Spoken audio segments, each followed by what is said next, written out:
Blog Talk Radio.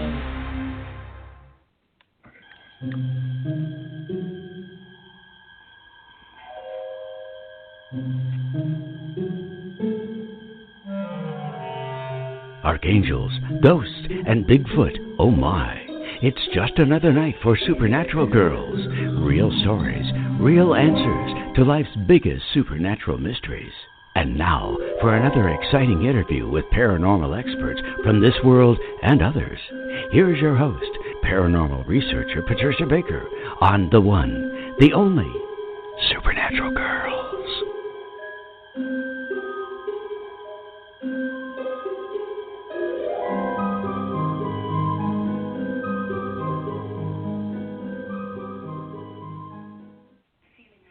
Welcome, everyone, to another exciting episode of Supernatural Girls Radio. I'm your host, Patricia Baker, and I am here with my co-host who's back from L.A. PK, how you doing tonight? I'm finally relaxed enough that I'm not ready to tear this screen apart. I had a bit of a problem getting online tonight. Oh, it can be so frustrating, I know, but you did it. Congratulations. Yes. You pulled it off. With your guidance. Thank you. Thank you. Anytime. That's what I'm here for. But my gosh, we got a lot to talk about tonight, and we have a terrific guest. He's going to join us in just a few minutes. We have Rick McCallum. He's a celebrity. He is a ghost hunter, but he's also a stuntman and an actor. Out from L.A., he's joining us tonight, and we're going to hear all about his spookiest ghostly encounters, so we can't wait to have him on the air. This is going to be a great show, everybody. But before we get to Rick, PK, we've been talking about doing special numbers for tonight, so we've got all of this mishigosh around the Supreme Court nomination, and we have two people front and center. It's gotten so crazy. But what we wanted to do was at least take the politics out of it. Let's just look at the numbers. And that's what you did. I was going to say, one of the things I want to say before we even go into their numbers is to let everyone know that we are now in a universal 3-month. It deals with communications of all forms, stories of all types coming to the foreground. It's creativity, communications are going to be bouncing off the walls. And trust me, things are going to be coming up that people are going to hold their jaw open with, because it's all about things being made known that everyone's trying to cover up. It's like you can't keep a secret this month. It's going to jump out at you. Everybody's got an idea, and everybody wants to talk about it. It's going to be interesting. Well, that's good. That's a very good thing, because we don't like the secrecy, especially on our show. We like all this stuff to come out in the open. So it's about all time, going to right? come out in the open this month. Oh, yippee. We are going to see so many things hit the fan, which is a nicer way to put it than, I guess they won't let me say it the other way, but it's really going to be crazy. I took a look at Christine and Brett. I was thinking it sounded like they're a couple, right? Yeah, really. Jeez. They're not. Well, not hardly. A couple of not hardly. Yeah, really. So what'd you find? Well, I'll tell you. If I said she was hard-headed, that would be the understatement of the year. This woman, it's all about her. She's got an ego that won't quit. And she gives and takes as she feels. She's got a lot to say about everything. She communicates well, but not great. It goes back to her all the time. She takes shortcuts. She doesn't like change, but she'll work with it. When it comes to looking for perfection in things, she feels she's got the short end of the stick. I will say she's got a good head on her shoulders. Money's very important to her, but trying to be out and about in the midst of everything, that to her is the most important thing. Now, first, because of looking at her birth month, day, and year, we're looking at a gal that firstly has issues with both men and women, and I'm going to say the mother figure and the father figure are both issues in her chart. Okay. But she has a 7 destiny number, so she's always digging into things, but you only get half truths from her. You don't get the whole story. And when we're taking a look at supposedly the issues that took place when she was in high school, this woman is 5'9.5". Wow. Come on. Oh. She's no little girl. You know, that's little bitsy here. I have a little hard time working with that. The first part of the given name at birth, she's overly sensitive, which makes her very insensitive. It's everybody's fault but hers because she didn't do it. She's always looking for the next answer. But that's because, like I said, because she does have a good head on her shoulders. But she knows how to play the game by what she thinks she wants. She could be cutesy one minute, and she could be the tiger the next. You don't know who you're really meeting. And truth, I don't know if there's how much of there's in what she says, maybe what she thinks, or what she would have wished happened. I don't know. Knows. Crazy stuff there. But I took a look at Brett as well, and taking a look at his issues. He's a hard worker. He gives and takes equally. His ego and his self-esteem and caring about others are very detailed, very precise, everything by the book.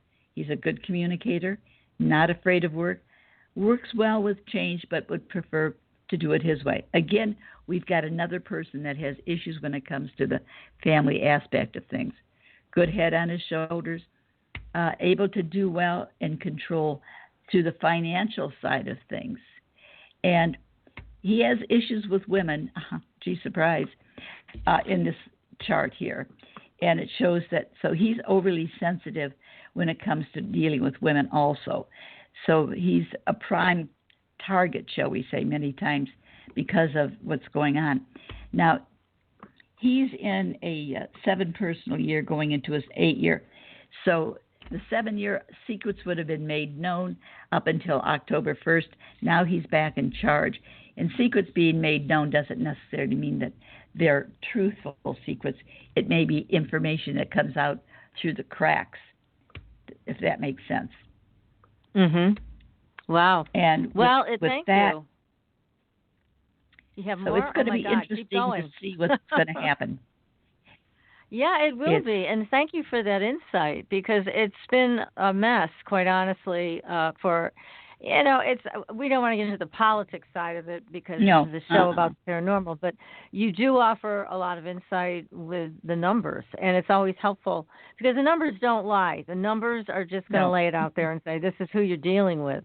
And it's very helpful, you know, to hear this information from you. So thank you for taking a look at that. And then the other thing that we were talking about, we got to go back again to the New Mexico Observatory incident. Yes. And the Belgian tourist who was found dead, or at least I should say unresponsive, and then he died. Yeah. And what's very suspicious about that is it's been weeks. He died on September 12th, and they are refusing to release his name and the cause of death, which is extremely strange. Now, keep in mind, there was a French couple that died on that trail. I'm not sure the date, but their names were immediately released, and their cause of death. There was nothing held back. But with the Belgian tourists, for some reason, there is no information. Now, one of my associates called the newspaper today, spoke to reporters, said, in New Mexico, said, do you guys have any more information about this? No, we've been told nothing. And as you know, the sheriff in the town where Sunspot Observatory is furious because they were not brought into all of this stuff when the FBI descended upon their town. So the other thing that came to me from a law enforcement associate is this. All of this talk about the janitor and pornography, they knew about him a long time ago. I mean, local. Yep. The local law enforcement knew about this a long time ago. And it's so you know for a fact that is a cover story, and there were never any charges filed. To this day, there are no charges filed. And so it's look this way in the wrong direction kind of a smoke screen. So we are continuing, you know, to follow through and find out as much as we can. But so far, very little is coming forward about it. And now we had your friend and mine, George Lugo, on last week.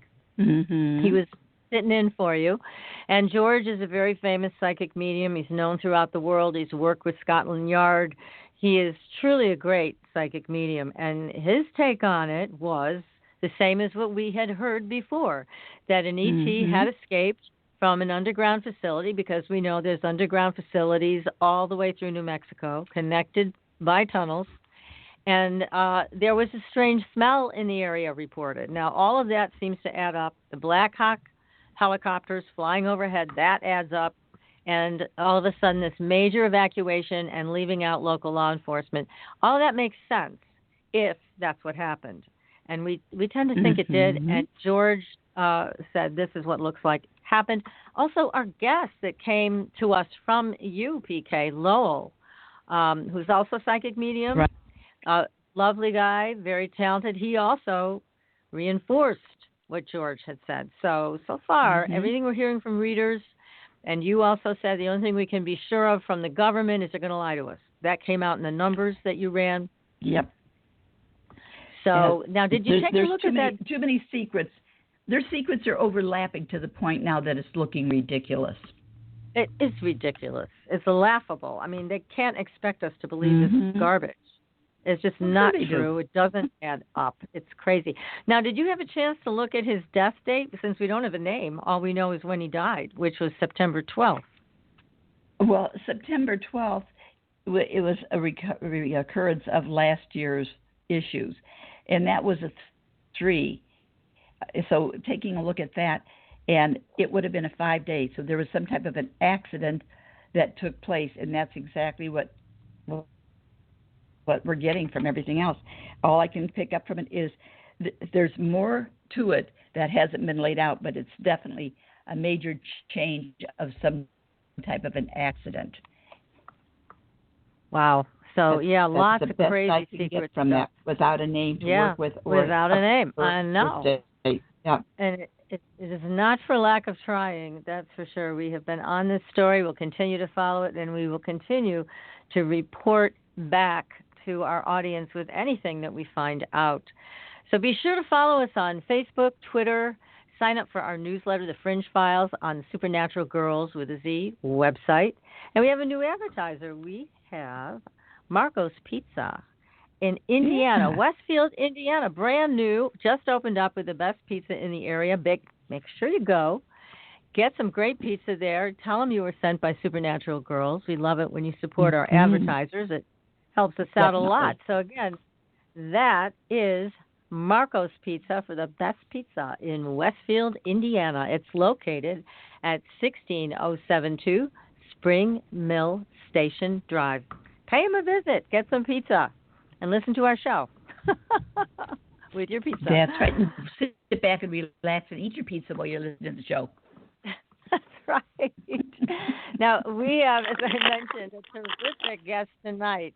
We have a Hollywood stuntman, actor, and a Hollywood ghost hunter, all wrapped into one. Now, Rick McCallum is with us tonight, and he began his stunt career in 1982, performing a fight scene with the famous Chuck Norris on the film Lone Wolf McQuade. He has more than 70 credits to his name. And, I mean, we could just talk about him all night, but maybe we should bring him on the air because he also is one of the founders of the Hollywood Ghost Hunters, and he's here with us tonight. So, Rick, welcome to the show. Well, thank you. What an exciting life you have led. My gosh. So you rub shoulders with all these celebrities, and you also train people and how to do stunts. But your career really reached back in time. You started when you were 3 years old when you ran your tricycle down the stairs, right? You thought that was a cool thing to do? Yeah. Well, when I was a little kid, my mom and dad took me to see a John Wayne movie. And they had a thing where a horse and a carriage went off a cliff. And when we got home, for some reason, my little 3-year-old self thought that would be just a dandy thing to try. And I took my little pedal car, and I just drove as fast as I could. My dad was in hot pursuit, and I went straight down the stairs, landed at the bottom, got 2 black eyes. And my dad said I knew from right then what that kid was going to do for a living. And you didn't stop there. You drove your motorcycle into the middle of a barbecue your parents were having, and you were standing on it, not sitting on it. Of course. Yeah, that's true. It seemed like the party was getting a little dull. We lived up in Oregon, and there was like real rural area, mountains around, and everything else, and there was no fences. So I got on my Honda 50 because I was like 12 or 13 years old, and I stood up on the seat and rode right through the middle of the party. And oh dear Lord. I did not get any black eyes for that, but I did get a warm butt after the party was over. I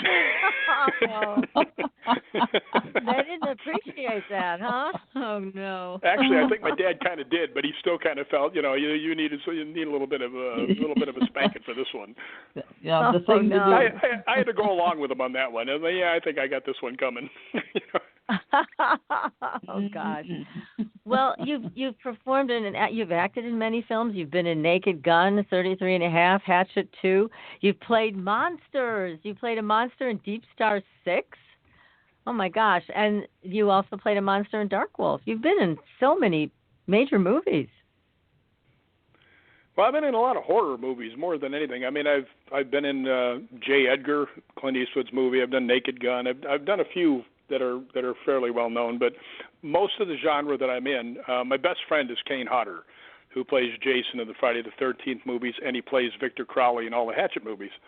And we've been friends for 37 years, so we've done quite a few horror movies together. So that's kind of the genre that I'm in most of the time. But I also stunt coordinate, so I have to. I'm on different kinds of movies, like. A lot of times I'm teaching the actors how to do the fights and making sure everything looks good and is safe. That's terrific. What fun. You must love it. Sounds like an exciting career. Well, it can be. Sometimes you can get some actors or actresses that are a little snarky, but most of them, 99% of them are really nice. So it's you just go along with it, Good to hear. Well, now, the most interesting part of your life, obviously to us, is the fact that you're a ghost hunter. How did you get into that? It kind of came to me, to tell you the truth. I mean, you hear people say this all the time, but I don't know. For some reason, they come to me. And the first thing that I ever had, which was amazing, was my grandfather had died suddenly up in Chicago. And he wanted to be buried in Paducah, Kentucky. So my mom and I got on the train with him, and we got down to Paducah, and they took the casket to, be buried the next day. And because this had happened very suddenly, we didn't have any idea where to stay or anything, so we tried to find a place real close to the cemetery. Mm-hmm. And we went there, and we went inside. Now, I'm 13 years old. We go up to the front, and the guy goes, well, I've got one room left, but I have to tell you right now it's haunted. Well, I'm 13. Wow. I mean, this is like winning the gold ticket to Disneyland for me. I'm like, haunted, yes, right? So we go into this room, and it's about 20 feet across, and it's got wooden floors. It looks like maybe it had been a volleyball court at one time. That's what it looked like. And my mom's bed was on one side of the room, and mine was on the other. And we went to sleep, and in the middle of the night, I heard her yell, and I looked up, and her bed was like, not going super fast, but like someone had it and was pushing it, pretty quickly towards the center of the room. And I looked over there, and I realized my bed was moving towards the center of the room, and we actually collided in the middle. So, well, my mother was very smart, and I've always been real curious, so we tried to debunk it before we even knew what debunking was.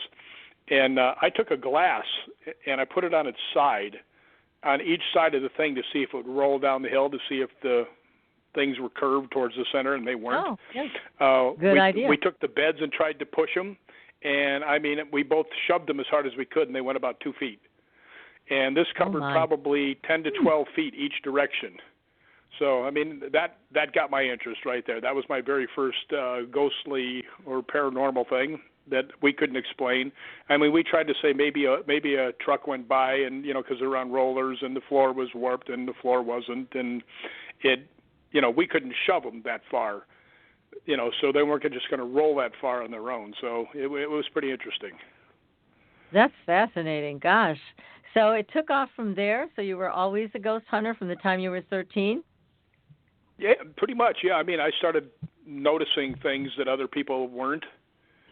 And I learned at a young age to keep that to myself. Until I got a little bit older and could actually explain what was going on. But pretty much my whole life, I've seen and felt things. So I guess I can't play music, I can't dance. So I guess that was the one gift I got. I see. Evidently, it was a good one. Look at the end result. Yeah. Well, I'm happy with it. Terrific. Yeah. Now, you also have a magazine, Hollywood Ghost Hunters Magazine, and people can find that at hghmag.com. So be sure to look that up, everybody. But tell us, Rick, now, I know you've encountered a wide variety of events and ghosts and specters. What's the scariest one that you encountered? Let's start with that. Well, I've had several, and they were all on different levels, and they were all different things. I'll tell you one that scared me, and it scared me even more later on when I heard the EVPs. I went to the Pioneer Saloon outside Las Vegas, and I was a guest. They were having a ghost hunt that night. And the girl, Jill Patavis, was telling us everything that happened, that the one girl in the other part of the saloon she was a bartender. She'd been strangled while everybody was on the other side. They just went in and found her laying on the floor. It's a place where Clark Gable sat drinking while they were getting Carol Lombard's body off the mountain behind it where they'd had a plane crash.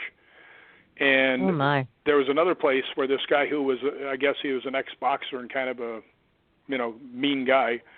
This one guy caught him cheating at cards, and the guy jumped up to beat him up, and the other guy shot him dead on the spot. So the girl has me sit in the chair where the guy got shot to death. So we're sitting there. God. We've all got equipment out. I've got a K2 meter, EMF detector in front of me. And because the tables are round, the girl that's sitting next to me, she has no table in front of her because that's where the curve is. So she put her K2 meter next to mine. So we're sitting there, and the girl's telling us what happened, and all of a sudden all 10 lights go off. So I'm watching around. I'm looking at all the other stuff. Nothing's going off. And then I hear my name, Rick, to my ear. And I looked around, I was like, did anybody else hear that? And they went, yeah, we heard it. I was like, okay.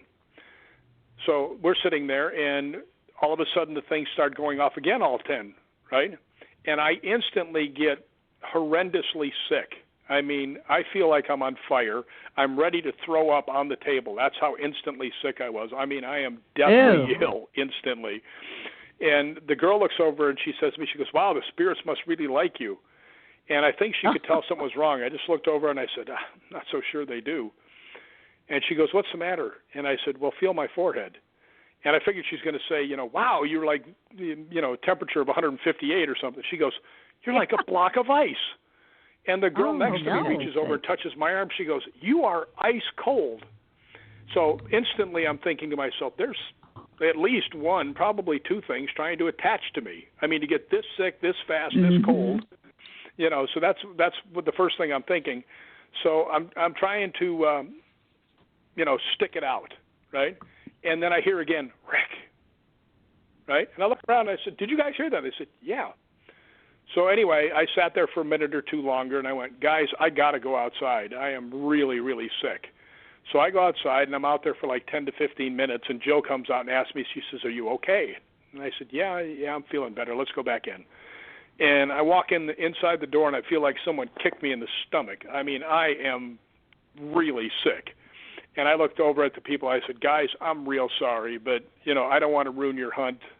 I'm out of here, right? And I start to walk away. And then I turn around and look back at them. I don't know why I stopped. I turned back and says, really nice meeting you, and hope you guys get something, and I leave. Well, Jill sends me the tape of the EVPs, and it's also a video too.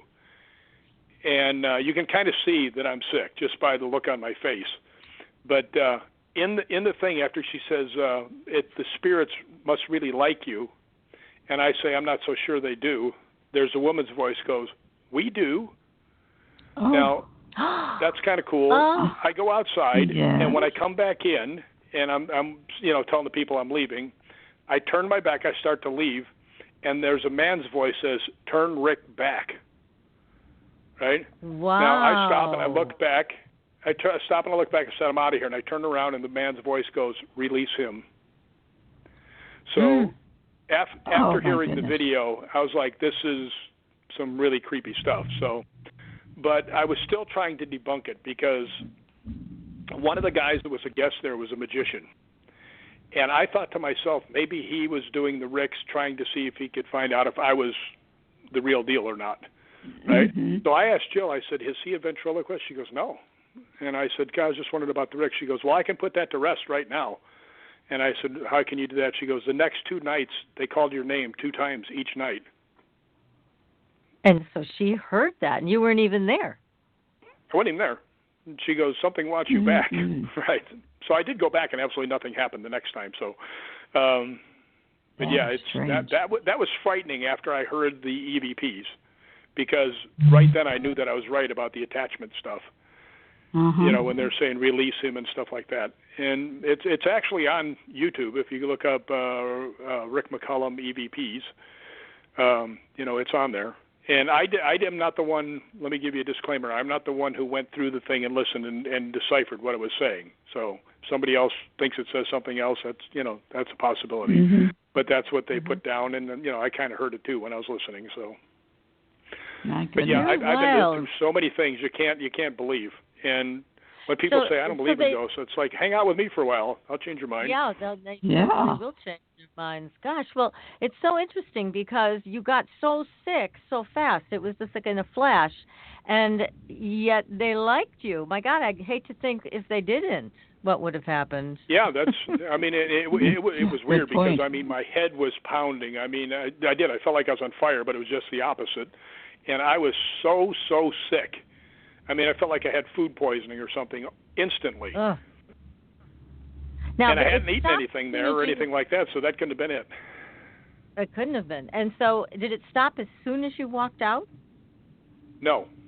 No, it hung on for several hours. I finally got to Las Vegas, which is about 30-some miles away, and I saw a CVS, jumped out of my car, ran inside, bought a bottle of Tums, and ate pretty much about half the bottle right there. And I'm serious. I was so sick. I couldn't believe it. Oh, you poor thing. How dare they? Oh, my God. That's what I said. They liked you. Yeah. That was interesting. Yeah. Oh, my goodness. So, well, that's only fair because there's a lot of girls that I've liked and I made them sick. So, so fair is fair. Oh, I doubt that. So that was quite a story. So, but that didn't stop you. It wasn't enough to make you stop being a ghost hunter. No, that actually propelled me. That was just like gasoline on a fire. Okay, all right, it's on. You know, let's get to this. You know. So I'm one of the people, and I don't say this because, you know, I've been on Ghost Adventures. You know, my group was on there. Actually, as far as I know, we're the only group to ghost hunt with them on the show. But the TV shows, you know, have been out the last 10, 12 years, something like that, and there are lots more groups and things like that. Well, I am celebrating my 51st year of ghost hunting. Oh my! So I mean, I have been around a long time, and I've been to most of the famous places in the United States, and I go for a month every year to Scotland to ghost hunt all through Scotland. Oh, fascinating. Now, I've seen your pictures on Facebook, and they're quite spectacular when you go there. I always wait to see them. So we're going to get into much more of this. We're going to take a very short commercial break. And then we're going to come back and we're going to hear more about your adventures, Rick. So everybody stay tuned. We will be right back. Are you ready for a new experience of freedom and powerful connection? Would you like a positive, effortless change in your life? Then come to CosmicFusion.com, where we offer the most advanced energy clearing and expansion techniques in the world, with a quantum vortex energy to activate your divine blueprint and life's purpose. When your soul leads the way with cosmic fusion and quantum vortex energy, you can break clear of past difficulties and blocks with the power of the source. With cosmic fusion, the source energy does the work for you. It's easy and effortless. Listen to our free meditation right from our Cosmic Fusion website, the Cosmic Code Meditation. Sign up for one of our interactive webinars today. Come to Cosmic Fusion, www.kosmicfusion.com, to experience an effortless awakening and transformation. Are you ready for an upgrade? Are you ready for a new experience of living in the fifth dimensional magic and powerful connection? Then visit CosmicFusion.com today. CosmicFusion.com.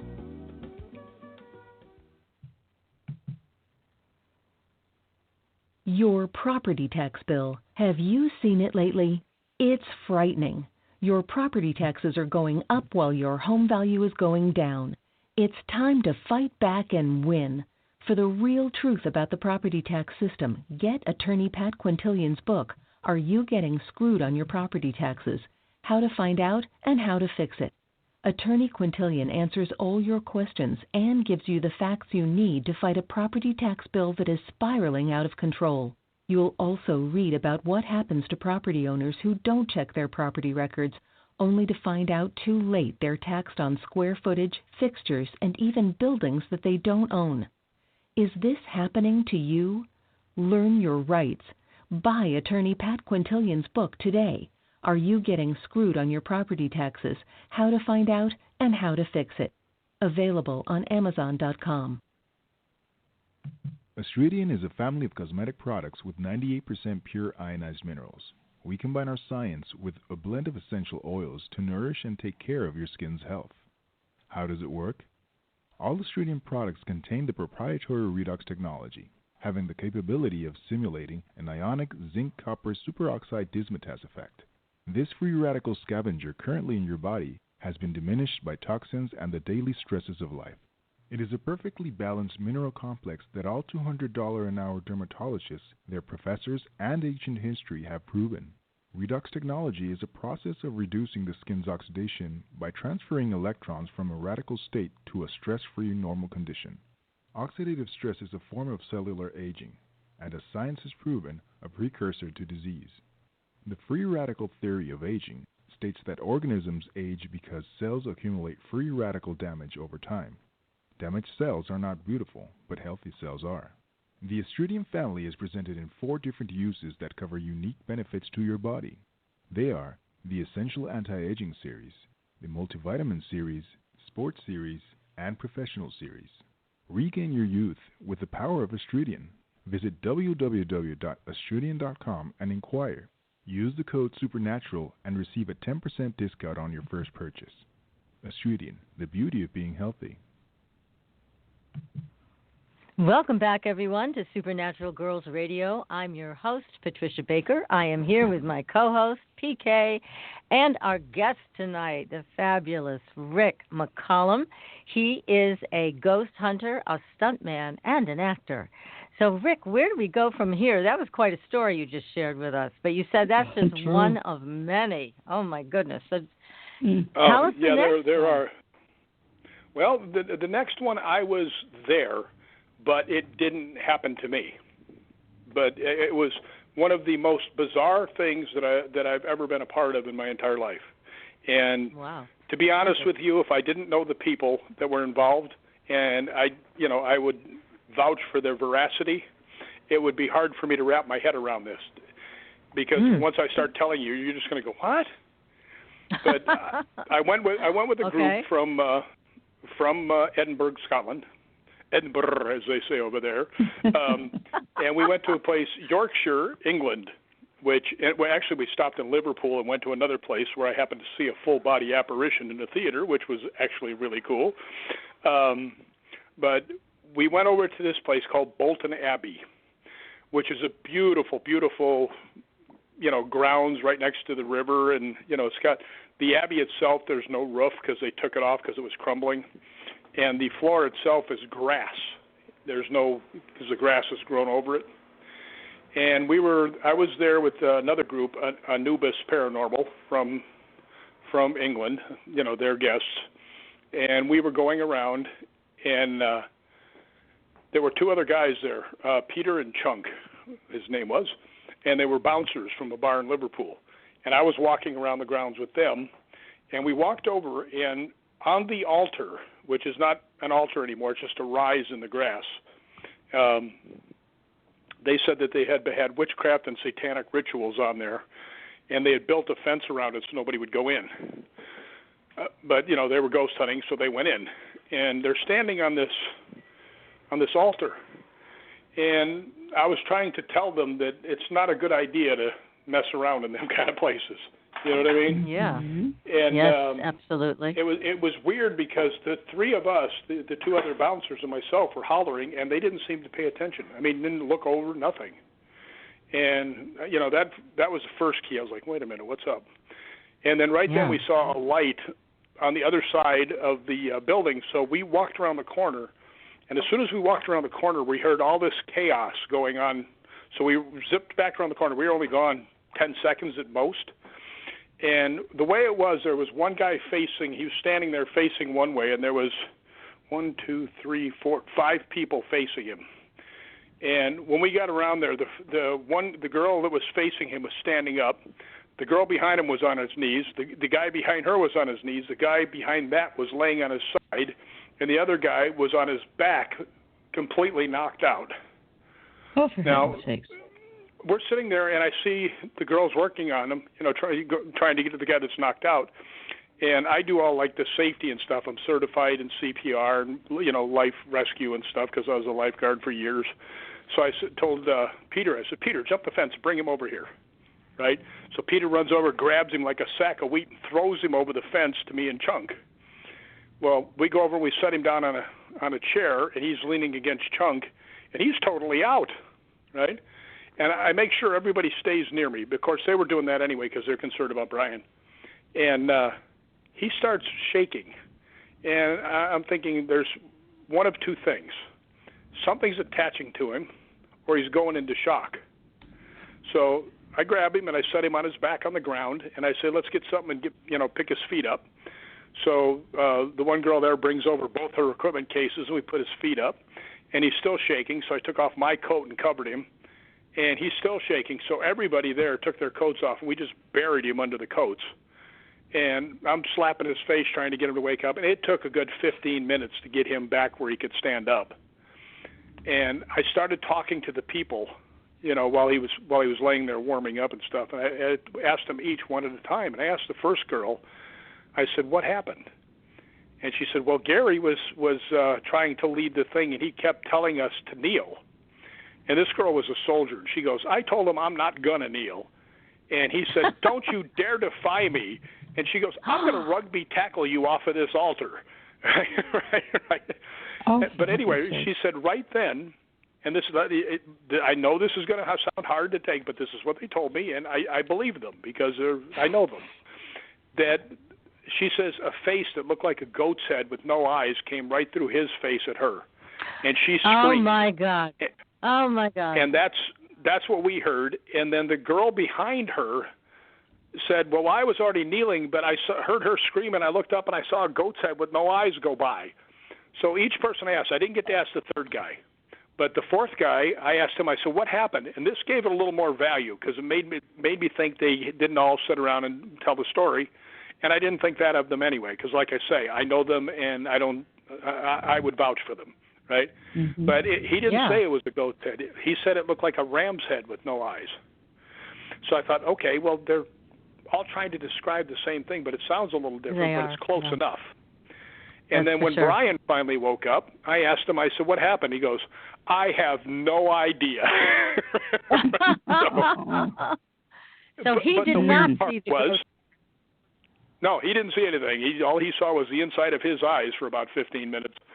But we get him up, and he's still shivering. So I tell the people, I said, can you guys go get your truck and bring it over here and put it over, and we'll walk him over to that, and you take him, get him hot chocolate or coffee or soup or whatever it is, and warm him up. So earlier in the night, this is part of the whole thing. The one girl she's a medium, and she's pretty well known. She was walking through this gate, and there is a I don't know, what would you say? Part of the legend is if something has hold of you from in there, it won't let you cross this gate. So the girl's walking up to the gate. She stops, and she turns around, she looks at us, and her she had a cross on from the Vatican, and it pulled backwards and actually put a friction burn on her neck while she's standing there.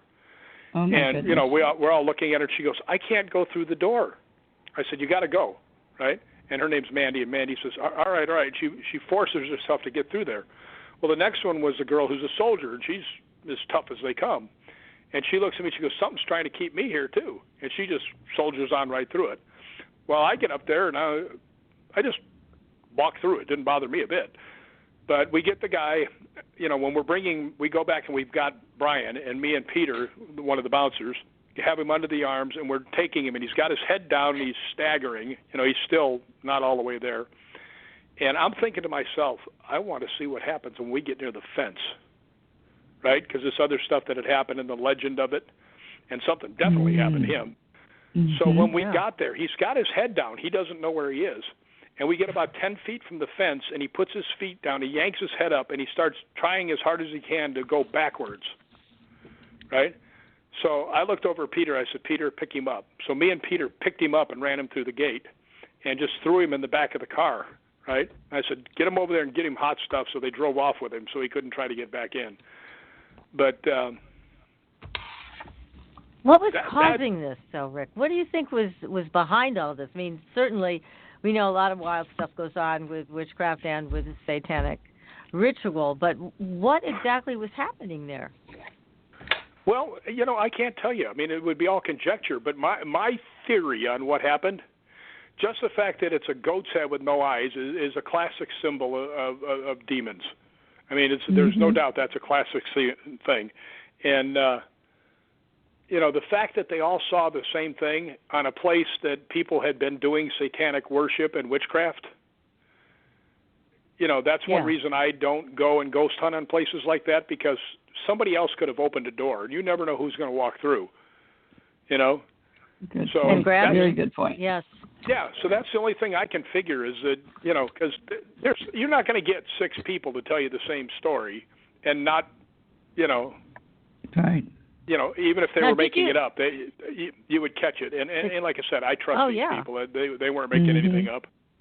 Did anybody take any audio or video of this experience or the area? Did anybody do that? No. Well, I was taking video and stuff, but I didn't get anything. There were other people taking video, and they didn't get anything. But we had other things happen. You guys have never met me, but I'm a big guy. I'm like 6'4", 240 pounds. And, wow. You know, my idea of having an extensive wardrobe is everything I own is black. You know? That's easy to coordinate. The girl that was the soldier, she comes walking out of the cathedral area, and I'm off onto the side, and I've got the K2 meter, and I'm trying to get something going. And she looks at me, and she's startled. She goes, "How long have you been here?" I said, "I don't know, 15 minutes or so." And she goes, "I just walked through over there." And she points back at the cathedral. She goes, "I was following right behind you." I said, "You saw me?" She goes, "Well, I saw a big black shape right in front of me. I thought it was you." Uh-oh. And I was like, wasn't me. And then the psychic, Mandy, said that she was down there, and she saw a big black shape come up from by the river and walk towards the cathedral and then disappear.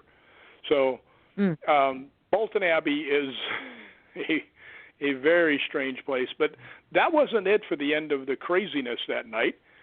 This has nothing to do with paranormal, but it's who knows? It's just a whole lot of weirdness. When we're driving home, about 3 a.m, I guess, and the guy's driving, and there's nobody on the highway.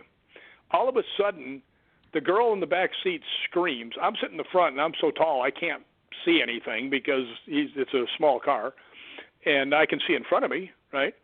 But he all of a sudden throws a hard 90-degree turn in the middle of the highway. We're going like 70 miles an hour, right?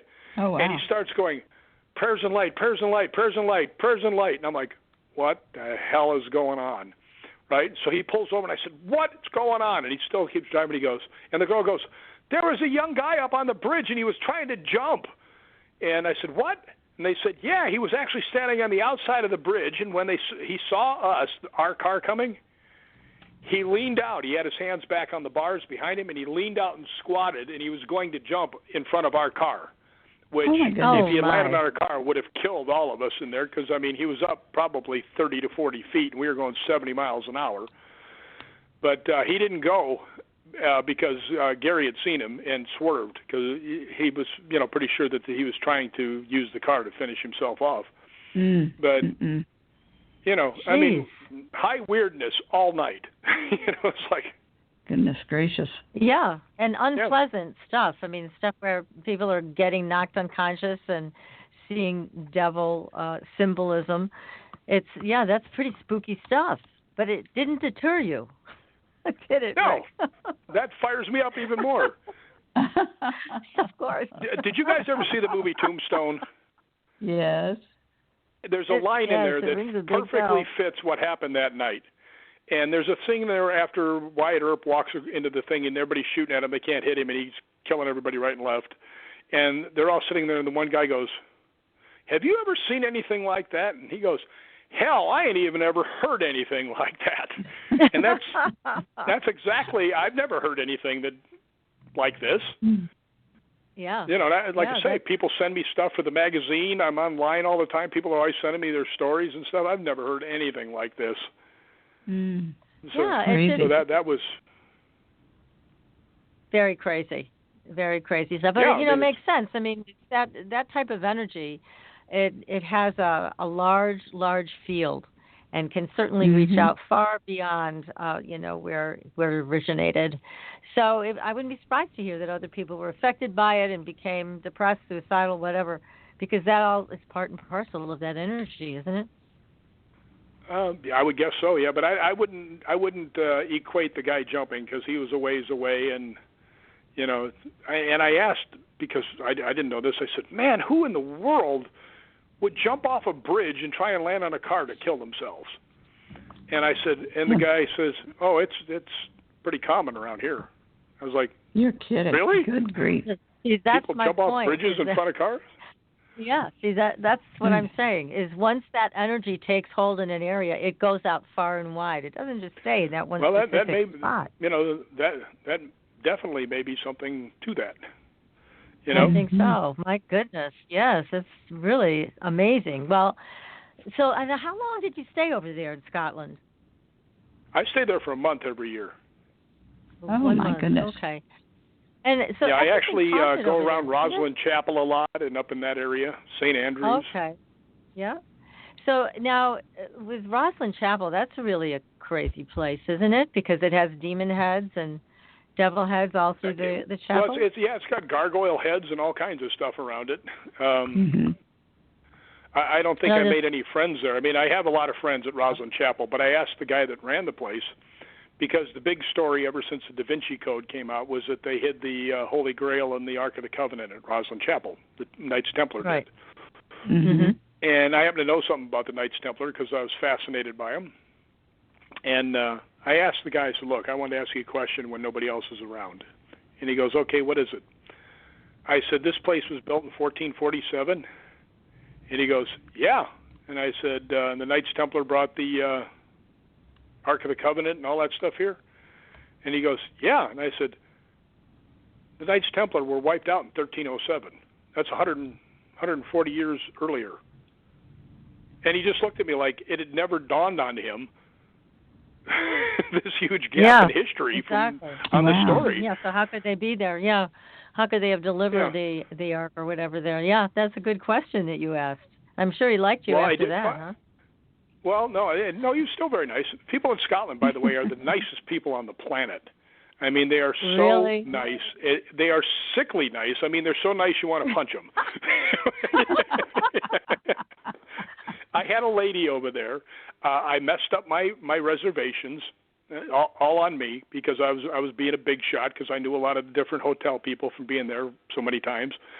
And I only got 3 days of reservations at the one. I was going to stay out by Roslyn again.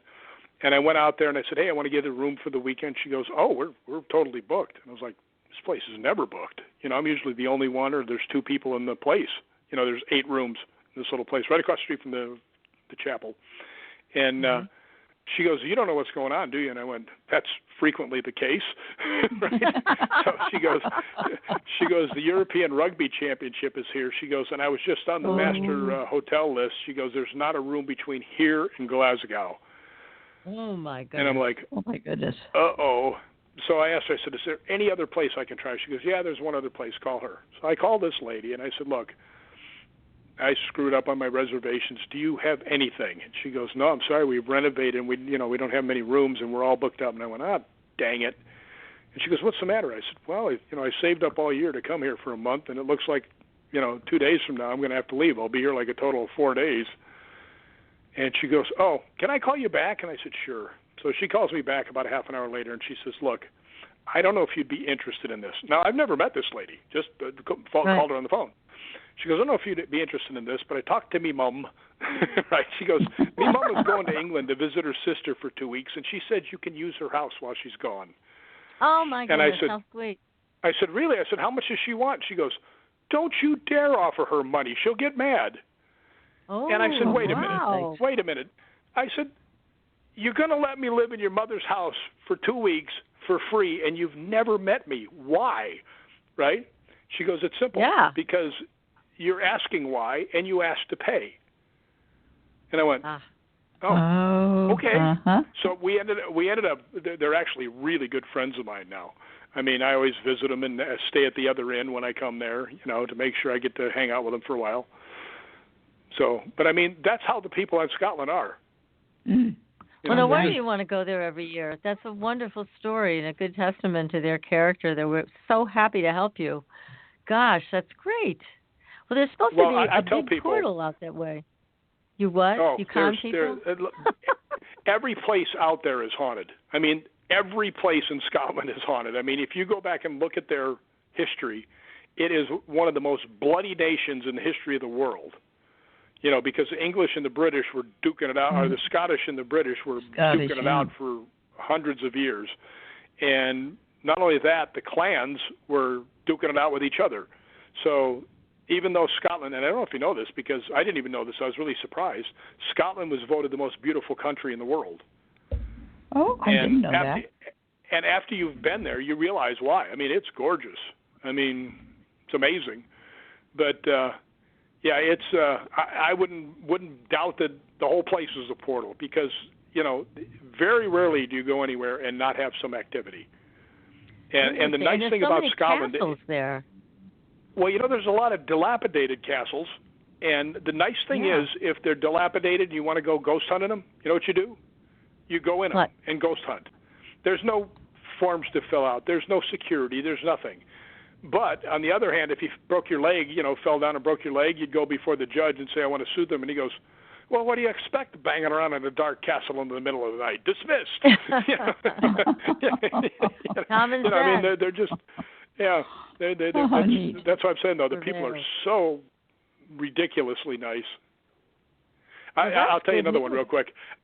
This one hotel I stay in, I got to be friends with one of the front guys, and the front guy says, look, I want you to stay in this one room. And I said, okay. And it's a travel lodge, so I'm not expecting much. I mean, they're nice places to stay. They're you get your money's worth, but they're not the Hilton or the Balmoral, right? But anyway, I go in, and the Balmoral, by the way, is right across the street. That's where the Rolling Stones were staying when I was there. So it's a pretty high class thing, $700 a night. Mm-hmm. Yeah. So anyway, he says, I want you to go up to this room, and it's 412. I go up in there, and this thing is like the size of 3 rooms. It's got a full, 2 full windows view of all of everything downtown of Edinburgh, where you can see Arthur's Seat, the famous mountain. You can see the train station. You can see Edinburgh Castle. It's like this enormous view that you could never believe you've got. And it's gotten to the point now, this last year I put down, I'm getting excited. I'm getting ready to get all my reservations for Scotland. And the manager of this hotel just put on my Facebook, 412 with a question mark. I just put down yes. So I mean, that's what I'm saying. They're so nice, and I heartily suggest anybody that's into ghost hunting go to Scotland. Yes. I've never thought that. It sounds lovely. Yeah. Oh, so it is. What else did you find when you were ghost hunting there in Scotland? Anything that also terrified you or really caught your attention as being incredibly weird? Well, one thing that got my attention, there's a place called Arthur's Seat, and it's a mountain that's on an angle, and it's right maybe a mile and a half out of Edinburgh, and you can see it from everywhere, and it's a famous place. They call it Arthur's Seat because they say King Arthur used to be up on top of it, which pretty much every mountain has Arthur used to sit on it. So, but there's a chapel from the 1400s that there's hardly any of it left. And me and Brian, actually the guy that ended up the next year getting swatted at Bolton Abbey, he and I go up there at 9:30 at night. Now, 9:30 at night in the summer is like noon here. It's as bright as it can be. It's like noon. But anyway, we get up to this place, and we get the K2 meter, and this thing has the most awesome K2 thing that one of them anyway that I've ever had. We start asking, say, are you one of the priests that was here? And it goes, all 5 lights. We say, are you sure you're one of the priests here? And it goes, all 5 lights. Because whenever I ghost hunt, I double ask everything on the K2. I make it confirm what it's saying. And Tell I pull everybody little what tricks the K2 is also, Rick, if you don't mind. Just explain what that is. The K2 meter is a thing with 5 lights on it. 1 light just means it's on. And it goes up. It's milligauss. So each light is higher milligauss. It's much like the Mel meter, but the lights will give you like instant feedback. You don't have to watch the numbers and try and figure out what they are. And it picks up electromagnetic field. Now, if you hold it up to a TV set, it'll go like solid 3 lights. If you hold it next to a box, electrical box, it'll go like solid 3 lights. One thing that I've learned that is most of the time, electricity when you come near it will register as solid light. When you come along across other things that may be spirit energy, it blinks. Oh. Okay. It doesn't just stay solid. But the higher the number of lights, the stronger it is.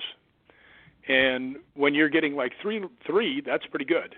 You get 4, that's real good. And if you start getting 5 light answers to everything you're asking, it's like very rare.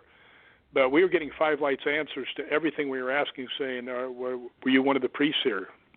Is there anybody else here with you? Everything we asked, it answered. And it was pretty interesting. I've had that the K2, which a lot of people say, well, it doesn't really work, and I heartily disagree.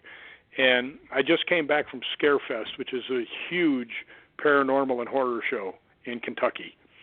And a lot of the paranormal groups would come up, and I would talk to them, and we were talking, and I'd tell them about the K2, and they go, well, I don't know. I said, let me show you one thing. And I showed them something that happened in another place, and they were watching, and they went, we've never seen anything like that. I said, well, I actually developed these 2 techniques myself. And they said, I've never seen a K2 reading like that. And what happens is sometimes a K2 meter will just keep running. And what I tell it beforehand. I tell them what it is and how I want them to use it, which nobody else does. So, if you think you're talking to a ghost from the 1800s, why would they know what a K2 meter is and how it works? Well, exactly. Good point. Yes. Yeah, so I usually say, if you want this to work, stand real close to it. All the lights will go off. I know you're here. We can communicate, right? So I said, there's a spirit here. It comes up and it goes, and it just keeps going. I said, all right, here's what you're going to have to do. If you stay this close to it all the time, I will not be able to communicate with you. So back up so it goes down to 0 or to 1. And it instantly goes to 1. And the people looked and they went, I've never seen that in my life. I said, well, sometimes you have to communicate with them so they know what it is. So every time it started to do that, I'd say, go back to 1, and it would instantly do it. The people were really impressed by that. And the other thing that I did, I said, I was asking them, I said, are there more people here? And it goes, all 5 lights. And I said, okay, so there are more people here. And it goes off again. And I said, all right, I'm going to count. Will you make the lights go off when I get to it? And I go 2, and it goes off, right? And then I go 3, 4. And the people are looking at me like, why are you still counting? It went off at 2. And I go 5. And I go, 2, and it goes off again. And they go, oh, that's cool, you know. And it's like, yeah, I developed that technique myself. So they said, yeah, we've never seen anything like that. And what was really cool is the guy goes, why don't you have your own TV show? And I said, well, you know, Kane makes too much money playing Jason for us to have a TV show. And they said, no, why don't you have a TV show? I said, well, that would be great, but nobody ever asked me. You know? Yeah. Well, you do. By the way, I'll give you a funny story real quick.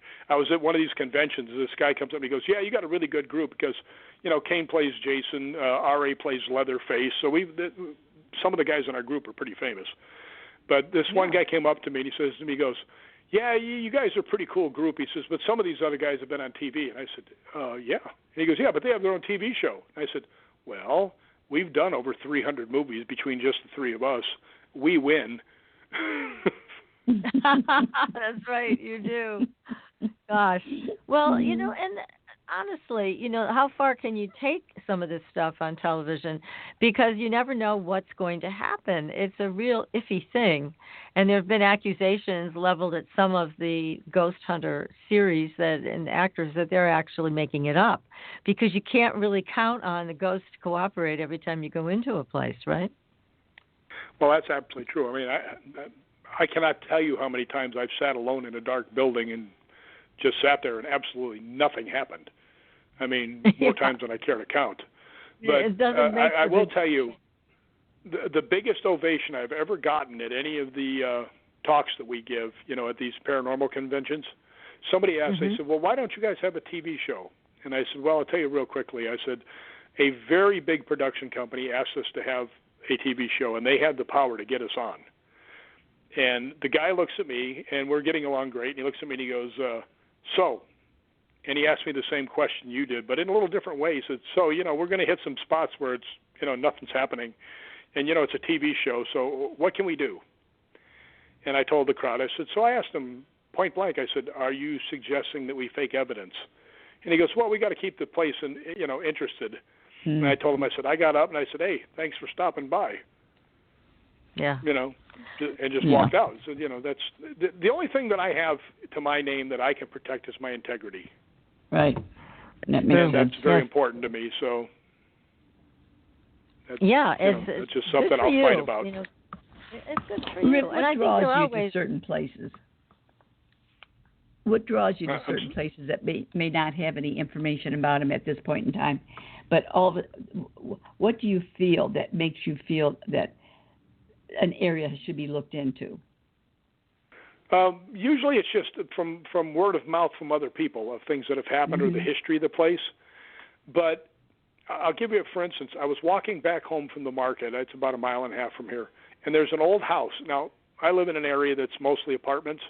And there's this old 2-story house there. And I've never seen anybody there.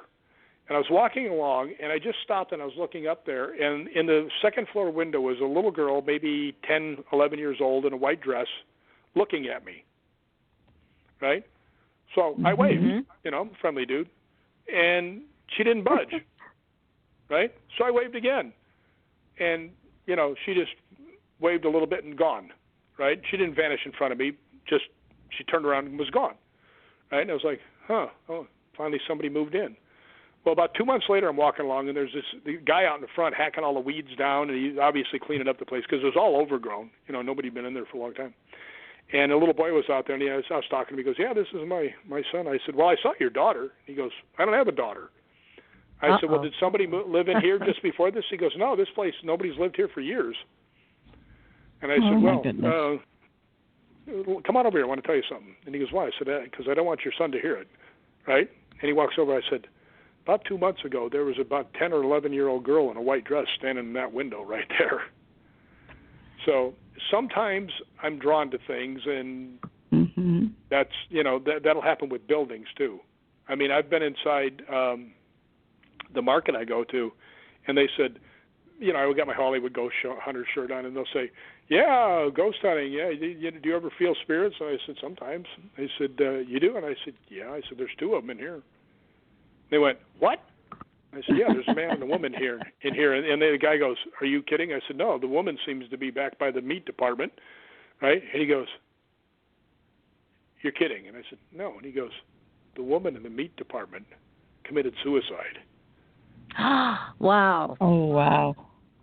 Now, did you actually see her, Rick? No, I mean, did you like? I feel the presence. How did you know? You feel it. Okay. I just feel them. Mm-hmm. Yeah. And I'll tell you one that is easy to figure out. My friend Brian, these people were also at Bolton, the soldier lady and Brian. We were at a place called Hale's Castle, which is a castle that's in all this wheatgrass, and there's no houses within 200 yards of it. It's just a little castle, right? And it's all beat up, all dilapidated, and we're walking up the stairs in there, and I stopped, and I looked off out in the wheatgrass. And there's no lights out there, just the moon and, the stars. I mean, you can see the houses off in the distance, but they're not close enough to give you any light. And I'm looking, and Brian says, what are you looking at? I said, there's something right there. And he goes, I don't see anything. And I said, I'm telling you, there's something right there. Right? So he walks down to the gate, and he's probably 50 yards from where I was looking, and he comes back, he goes, man, there's nothing there. Right? I said, okay. Right? So we started to walk out. Every time we would go by there, I'd stop and look out there. And they said, you really think there's something out there? I said, I don't think there's something out there. I'm telling you, there's something out there. So as we left that night, we're standing on the steps, and I'm standing there, and I told them one more time, I said, guys, I have to tell you, and I pointed, there's something right there, right? And right when I pointed, what looked like an old-time lantern lit up right in the field where I was pointing, went about 5 steps and went out. Oh. And if you could imagine the looks on their face, I mean, they were like, how did you know that? I said, I've been telling you all night it was over there. Yeah. Right? You were. So you were announcing it, yeah. Sometimes, if you stay at it long enough and you open yourself up, things are a lot easier. Matter of fact, my favorite line is, I finally started finding ghosts when I stopped hunting for them. Ooh, that's so apropos. Good line. Mm. Yeah, if I go into a place, I go in there and I go, hi, I'm Rick. How you doing? Mm-hmm. I was on a very well-known radio station one night, and they listened to a voice recording I had, and somebody called in and said, you are by far the most polite ghost hunter we've ever heard. So I'm like, oh, thank you. And they said, why do you do that? And I said, what do you mean? They said, do you ever provoke? I said, never. They said, well, why not? I said, let me ask you a question. Let's assume that these spirits are people that passed away. He goes, yeah, okay, that makes sense. I said, that means they have their own personalities and everything else. They were here. I said, now let me ask you this. If I walked over to your house and started screaming at you and calling your names, would you want to talk to me and have me hang around?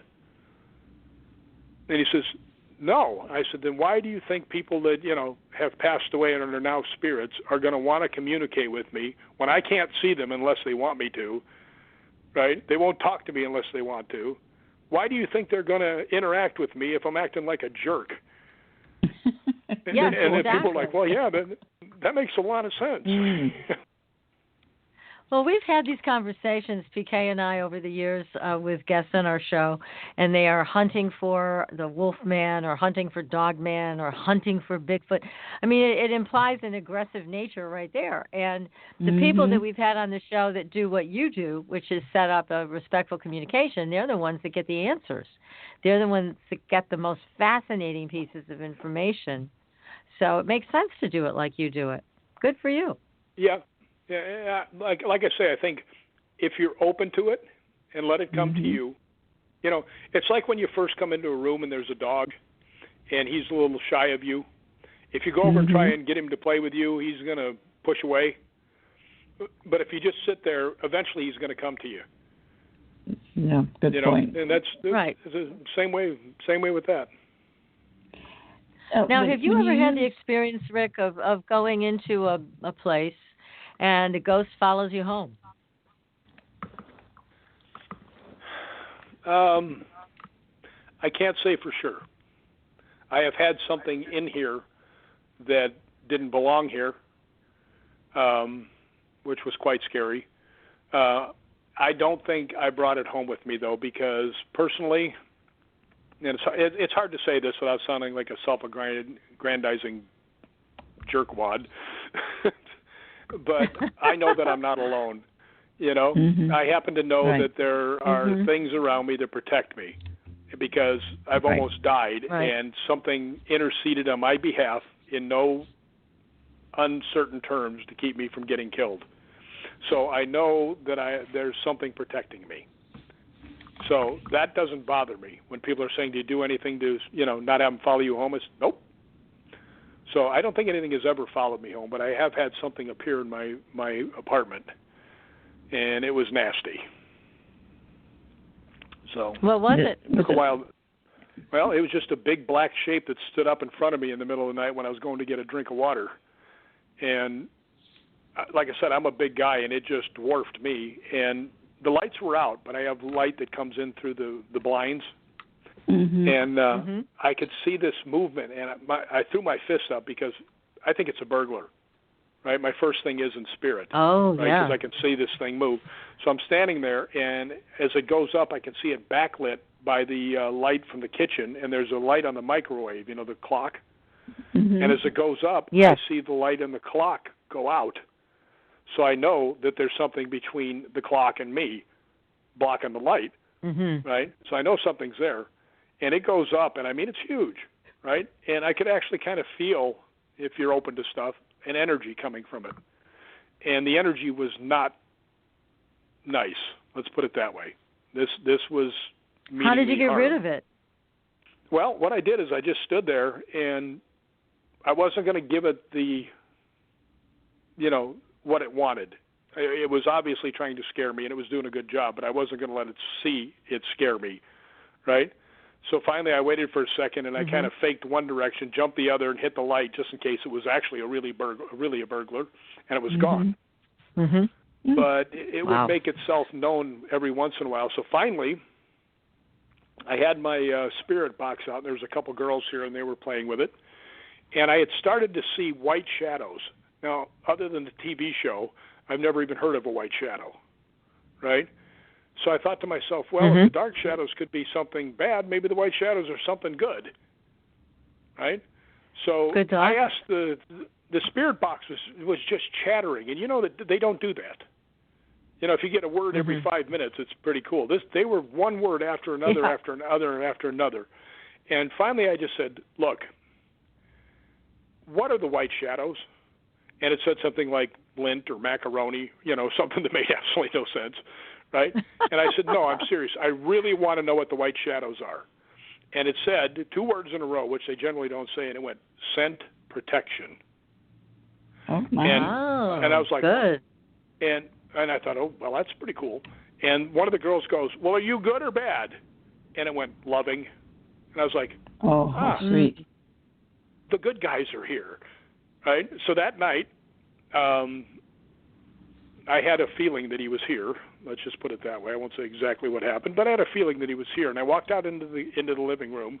It's like 2 a.m, and I just went off on it. And I just said, you son of a gun, you get out of here. Don't you ever come back. And if you want to, you want to get busy, show yourself right now, and I'll take care of you myself, which is kind of a stupid thing to do. But I was really fed up, and I knew that I wasn't the only one going to be in this fight, so I was a little braver than I might have been. And nothing showed up, and it hasn't come back. I'll be darned. Good work. And that's been it. Yeah, and that's been like about 3 years ago. But I mean, my neighbors hate me. You son of a gun! Get out, you dirty! Screaming at the top of my lungs at 2 a.m. I got no Christmas cards that year. I bet. But I tell people stories like that, and you tell people that, and they think you're crazy. We don't. I mean, I have to say, Rick, though, a lot of people have come to accept the paranormal, and certainly television has helped a lot with that, with all the shows that are out there today, the scripted ones and the reality ones. It's really made a difference, don't you think? Oh, yeah. You know what? The turnaround in the acceptance of paranormal is amazing. I mean, before you could count on eye rolls and a snort if you told them you ghost hunted. Right. Nowadays, you do, and the first thing they say, well, I've got a ghost in my apartment. I mean, everybody has a ghost story now. Yes, exactly. One of my friends, who is the biggest skeptic in the world, and I mean Seriously, and he's a super nice guy, but he's one of those you got to show me guys. And he told me one time after I was telling him stuff, and he just said real quietly, he goes, "I've seen 2 angels." Oh my! I said, "Really?" And he explained it, and I said, "Yeah, that sounds like you saw the real deal." So I mean, I think more people have had stuff happen to them that they don't realize what it was. You know what I mean? Yeah. People are too much right now. Headphones, televisions, sitting at the computer, music's banging. For them to actually have anything happen. And if it's happening, they could be tap dancing behind you and you wouldn't know it. Exactly. Well, yeah, I mean, a lot of people say, why don't we have UFO experiences? Well, have you gone out and looked at the sky lately? I mean, that's where you're going to have your experiences. Look up instead of into your iPad or your phone or something like that. Exactly. And do you guys know who Stanton Friedman is? Oh, sure. Yes.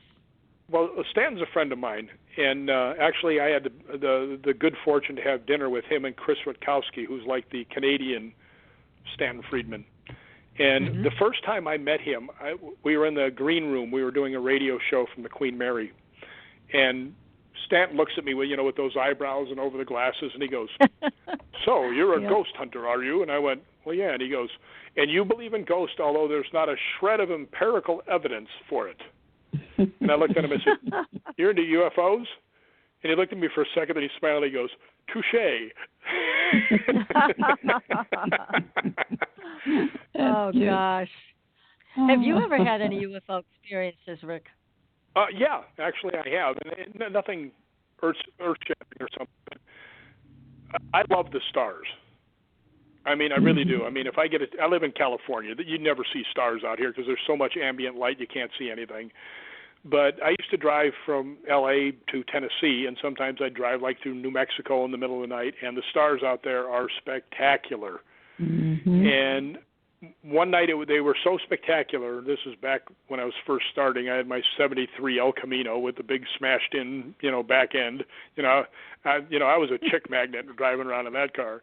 But I actually pulled off the side of the road, and pulled off the side of the road, and the Milky Way was gorgeous that night. So I actually went and sat on the hood of my car and just leaned back on the windshield and was just leaning back looking at the sky. And I saw something going across the sky, and I'm wise that you can actually see satellites with your eyes. And, if they're low, you can actually see satellites. So I watched it, and then it made a 90-degree turn. And I went, oh, well, hello. No satellites. So that was really interesting. And then I was doing a movie in Northern California in the Redwood Forest, a movie called Love in the Time of Monsters, and they were filming. And I walked off only about 30 yards away from everybody, and I'm looking up into the sky, and I saw pretty much the exact same thing again. So I've seen things that, they weren't airplanes. Airplanes can't do that, No, they can't. So you've had those experiences also. What about Bigfoot or other cryptids? Have you had any close encounters with them? I had something happen to me when I was a kid in Oregon. When I was growing up, I lived in a place called Sam's Valley, which was like real rural. It was 12 miles north of Medford. And I remember my dad and I had gone to go hunting up on the Table Rock Mountain there. It's a plateau right next to our house. And we walked up, and there was a gigantic thing of bush, right? And we heard something move in there. And he said, "Well, see if it's a deer. Get down," because I was like 12. Get down on your hands and knees and kind of slither in there and see what it is. Well, I got oh my God! Maybe sent you in there. Yeah, I was the bait. So anyway, I go in about maybe 2 feet, and I mean we hear something that goes, "Whoa!" And I mean probably a bear, but nobody had ever seen a bear in that area, But don't know what it was. Scared the living poop out of me. Scared the living poop out of my dad because I came out of there faster than he could shoot that gun because I'm out of here, right? And we just split. We said whatever that was that made that noise, we don't want to know what it is. So off we went. Oh God! Like I said, probably a bear. It could have been a wild boar or something, but it was. Well, it's a known area for Bigfoot up there. I mean, up in that area, Oregon, there's a lot of. Mm-hmm. Yeah, and this area between the two Table Rock Mountains is like there was like nobody lived there. It was like Little House on the Prairie place when I lived there. Yeah, so it's a perfect spot to run into Bigfoot. Actually, I have been invited by a couple people that are in New York that have a Bigfooting organization to go Bigfooting with them, and I'm going to do it. So I'm really looking forward to that because my interest isn't just in ghosts. My interest is in everything paranormal. I'm just going to say it sounds that way. Everything paranormal. Yeah. Yeah. Well, this would be fun for you to go. The box that you use, Rick, is that purchased? Do you make it? Is it something? No. The little box that I use is a SB7. It's a little tiny spirit box. They use it on like Ghost Adventures and stuff like that. And it just sweeps quickly through the radio stations and things like that. And you'll get words out of it every once in a while. Mm-hmm. And most of the time it means nothing. But I'll give you, for instance, of how accurate this can be. I was and I have this on tape, by the way, and I'll have to paraphrase because I might get a couple of the words mistaken or something like that, but you'll get the flavor of it anyway. We were doing a spirit box session at a place called the William Heath Davis House, which is the oldest house, I believe, in San Diego, and it's a museum. And it's got an 8-foot wrought iron gate, fence around it. And it was after Christmas, and we were downstairs, and there were 5 of us, 4 girls and me. Merry Christmas to me. Nice Merry Christmas for sure. But we're sitting there, and the box goes, outside, beware, men, danger, or something, and then wasted, police. So the girl looks outside, and there's 3 guys trying to break in the gate. Oh, no. Right as it said that. She just, after it said that, she looks out the window, she goes, there's 3 guys trying to break in the gate. So she goes out there, and these guys are drunk, and they're arguing with her, and they're trying to pull the gate open and everything else. And she says, you can't come in. And I was leaving her alone. I was setting up on the steps because she's the docent. I didn't want to push my way into it, right? And then the one guy got real belligerent. He goes, yeah, well, who's going to stop us? So I walked down. I said, I'll stop you, right? And he goes, you really think so? And I said, open the gate to the girl. And the 3 of them went, what? Right? And then it dawned on me what the spirit box had said, wasted police. Yeah. I said, well, how about this? How about if I just call the police and have them come pick up your drunk asses and send you to jail? And they flipped me off and yelled names and left. But it was so weird. But it was exactly. Yeah. They warned you. They told you what exactly was going on. Well, there was more to it that night. I can't believe that girl went out there. She didn't just immediately call the police. She went out to confront them. Well, they were on the other side of the gate, so she knew, it was a wrought iron gate. She was safe. Yeah, that right? If she just stepped back, she'd be okay, Okay. But I didn't like the way they were treating her, so I got a little ticked off and got a little more heated a little bit. Yeah. But that night, and this also had witnesses. I love it when people see things happen, so I don't sound like I'm making stuff up because, like I said, my integrity is very important to me. There was this girl there that I liked, which is very rare, and she didn't like me back, which is not very rare. But anyway, we were upstairs, and we were walking down the steps, and she says, oh, they're doing another spirit box thing. Let's just sit on the steps. So she sits on the top one, and I've already gone a couple past her. Now, it's a real good thing that my big butt was heading towards the step because something shoved me from behind and hard. And shoved me so hard that my face almost hit my knees because I was going like this, and my head went flying, but I was able to catch my balance before I went down the stairs. Well, Brandy screams when she sees what happens, right? And the girls come running around the corner and go, what happened? She goes, something shoved him. He almost went flying head first down the stairs, right? Oh, my. But here's the, we were there for a little while longer, and then Brandy was ready to go. So San Diego at night can be sketchy, and she was pretty, so I decided I would walk her to her car. And besides that, she had chocolate chip cookies for me. So, pretty girl, chocolate chip cookies. I'm out of here. Oh right? Boy, what a deal! Yeah. So we're walking back, and the girl, the leader of the ghost hunter, the San Diego Ghost Hunters, calls me. She goes, "You're not going to believe this." I said, "What?" She goes, "Listen to this." And she plays it for me, and she goes, "All right, who pushed Rick on the stairs?" And it goes, "Spirits." She goes, "Spirits? How many spirits pushed Rick?" 5. And she goes, "Why did 5 spirits push Rick?" She goes, "He's big." I mean, that's hilarious. And she has it on tape. I mean, it's like. Oh, that's funny. Oh, that is great. Well, you have had some of the funniest adventures, but it could have been dangerous. Thank God it wasn't. And you were able to stabilize yourself after getting pushed like that. Well, I've been doing stunts for 37 years. If I had gone down the stairs, I might have got a bump or a bruise, but I would have been okay. Yeah. We would have been had like major broken bones. PK and I, we're not trained like you, so. Well, I have to tell you guys a quick story because this is something I don't think any of you have had happen to you, and I don't think any of your listeners had either. Oh, and it's a heads up to try this with somebody. I had this really nice African American lady, about 60, and I only say that for descriptive purposes for when you're thinking of what she's like. She's actually. One of those really sweet, bubbly personalities that should have her own TV show. You know what I mean? Just the salt of the earth kind of lady. But anyway, I get over there, and she calls me up. She goes, "Yeah, I think my place is haunted." So I go over there with one of my friends, and we go all through the house. There's not a blip on any of the equipment. I don't feel anything, and I almost always feel if there's something there. And don't feel a thing. So finally we go downstairs, and I said, "Donna, I got to tell you, I don't think your house is haunted." And she goes, "Oh, I don't either." And I'm like,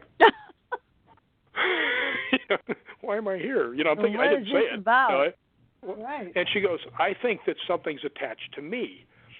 And I went, okay. And then I thought to myself, I know she's scared, or she wouldn't have called me to come over. Now, how do I help this lady, right? How do I quantify someone having an attachment? Right? I mean, I can say, well, you seem to be having an attachment because you're acting differently and not sleeping, or, the typical conjecture stuff. And I decided, well, I'm just going to run some stuff over her and make her feel better. So I took the K2 meter and I ran it, next to her, and I said, "See, not going off." I said, "Let me look at you with the night vision camera." So I looked through the night vision camera. Not a thing. Right? So I said, "You know what? I just got this. I haven't used it yet, but let me try it." And I have the infrared, the FLIR for your phone. It's an attachment that'll make your phone infrared, like thermal imager. Right. And people show up as white and yellow and orange in this. They really jump off the screen.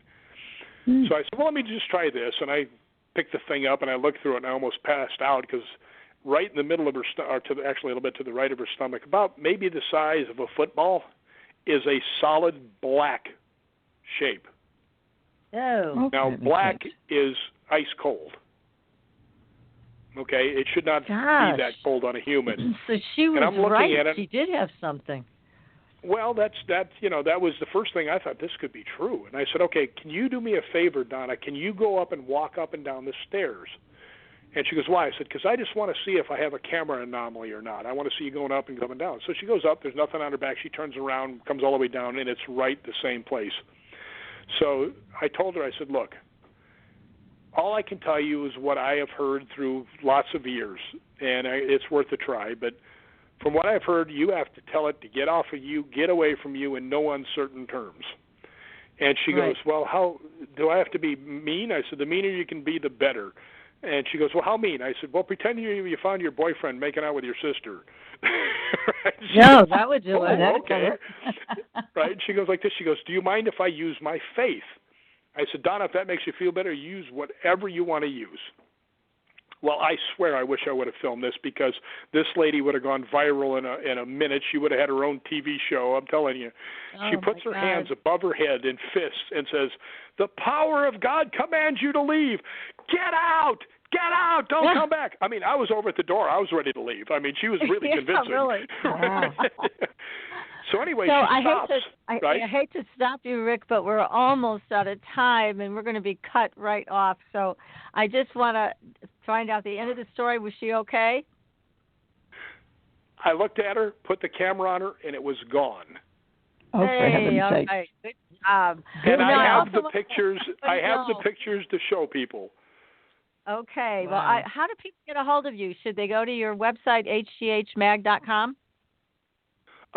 Best way to get hold of me is through Facebook, Rick McCallum, and it's McCallum, or you can go to Hollywood Ghost Hunters Magazine on Facebook or Hollywood Ghost Hunters on Facebook and just message me, and I'll get back to you. And if you got any places you want us to hunt, you got any stories you want to tell, just hit me up. I'm always willing to listen. Well, thank you so much, Rick. This has been so much fun, and it just went way too fast. We're going to have you come back. But thanks again. Well, that would be great. I had a wonderful time. Thank you for inviting me. We did great. So thanks again, everybody. We'll see you next week. We've got New England Witches. We'll talk to you soon. See you on the Blue Highway. Good night. Good night. Thanks for listening. Tune in next week for another radio adventure with Supernatural.